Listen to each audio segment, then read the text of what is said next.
নমস্কার আমার সকল পায়রা প্রেমী বন্ধুদেরকে। আজকে ভিডিও করার উদ্দেশ্য হচ্ছে বর্ষাকালে পায়রাদেরকে দেখতে কেন খারাপ হয়ে যায়।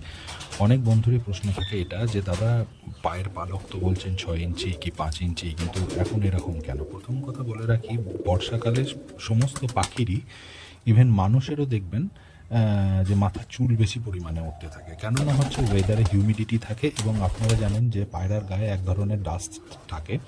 সেই ডাস্টগুলো ওয়েদারে হিউমিডিটির কারণে বেশি পরিমাণে সেটা ময়েশ্চার্ড হয়ে যায় এবং যার ফলে তার গা থেকে মল্টিং হতে আরম্ভ করে, মানে পালক ঝরতে আরম্ভ করে।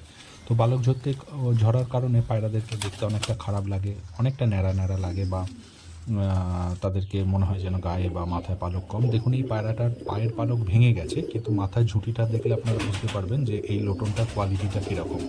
তো যাই হোক, আর একটা যেটা বিশেষ কারণ সেটা হচ্ছে যে ব্রিডিং পেয়ার যদি আপনাদের কারোর কাছে থেকে থাকে তাহলে দেখবেন যে ব্রিডিং পেয়ারের পায়ে পালক রাখাটা কতটা দুষ্কর। কারণ যারা ব্রিডিং করেন প্রফেশনালি তারা জানেন যে পায়ের পালক যদি বিশেষ করে এই লোটন পায়রার থেকে থাকে তাহলে এরা সরাতে বসে ঠিকঠাক করে ডিম বাচ্চা করতে পারে না। ঘোরাফেরার কারণে ডিম সরা থেকে পড়ে যায় এবং নষ্ট হয়ে যায়।